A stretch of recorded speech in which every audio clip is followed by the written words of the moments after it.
Salut à tous, bienvenue sur canalturf.com. Le quintet de ce mercredi 7 juin aura pour cadre l'hippodrome de Laval. Il s'agira de la 6e étape du GNT.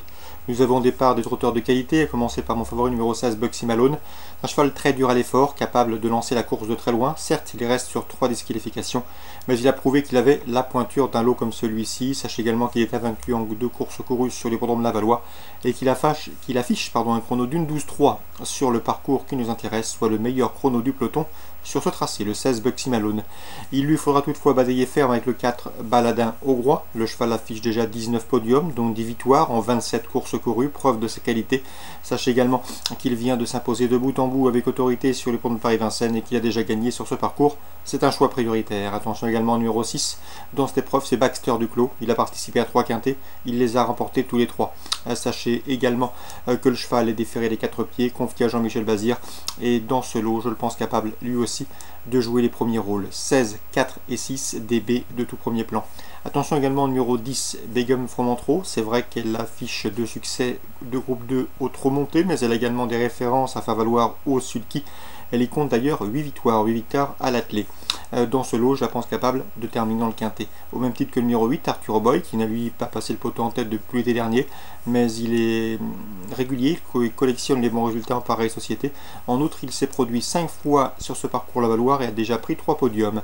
Le 7, c'est Violine Morotaise, elle me semble barrée pour le succès, notamment face à ses cadets, mais attention, elle vient de se classer 2e de l'étape du GNT disputée récemment au Croisé-la-Roche, et ce devant 6 de ses adversaires du jour. La méfiance s'impose pour une place une nouvelle fois à Bellecote.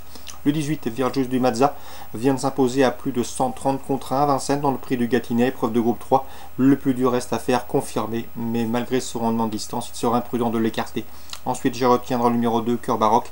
C'est le seul 5 ans au départ de cette course. Il reste sur un échec au Croisé-la-Roche dans l'étape du GNT, mais ce jour-là, il effectue une course de rentrée. Il faut s'attendre à le voir courir en amélioration. 16, 4, 6, 10. Devant le 8, le 7, le 18 et le 2, ma sélection pour cette 6e étape du GNT à Laval, mercredi 7 juin. Dans la première, je vous conseille le 107 Caravelle, qui pour ses débuts sous la selle s'est imposé plaisamment dernièrement à Argentan. Une confirmation est ici attendue. On lui posera le 103 Campus de Ribes, de retour au monté avec des ambitions. Dans la 5e, autre épreuve sous la selle, j'aime beaucoup le 502 Bohemian Rhapsody. C'est une jument de qualité, elle a toujours été préservée par la famille Lévesque, elle vient de s'imposer à Cherbourg et à mon avis dans ce lot, elle devrait pouvoir doubler la mise. On lui posera pour les coupler le 505 Bruyère de Rive qui collectionne les bons résultats au trot à monter et le 506 Brise de là-bas en face ascendante, 502, 505 et 506. La 7e, on fera confiance au 713 Docteur d'Érable, le cheval est en forme, il vient de s'imposer à Vincennes, il fait face à un bel engagement, difficile d'aller contre.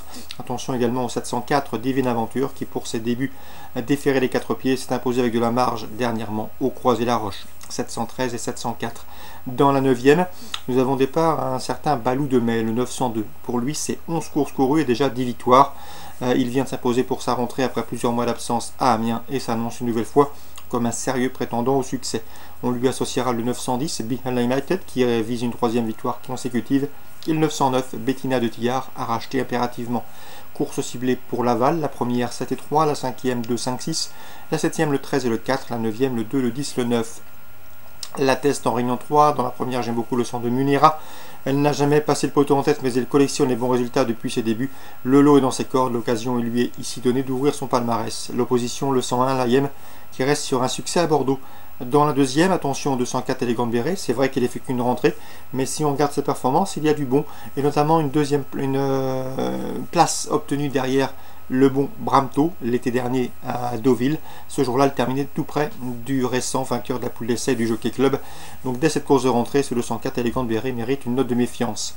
Dans la 4e, attention au 404, c'est Il l'adore qui a été battu du minimum à l'occasion de ses débuts le mois dernier à Angers. Donc pour la test Réunion 3, la première, le 2, le 1, le 204 et le 404. Petit mot également sur Clairefontaine en Réunion 4.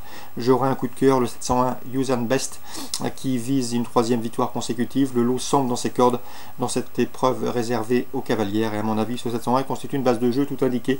On lui associera le 704 Pécasse à la chance théorique de premier ordre. Donc pour Clairefontaine Réunion 4, 701 et 704. Excellent jeu à tous. Bonne journée, rendez-vous désormais demain pour une nouvelle émission.